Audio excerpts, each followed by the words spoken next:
Allah. Evet arkadaşlar.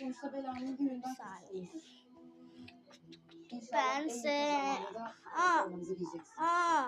elmam yerse bir arkadaşım bense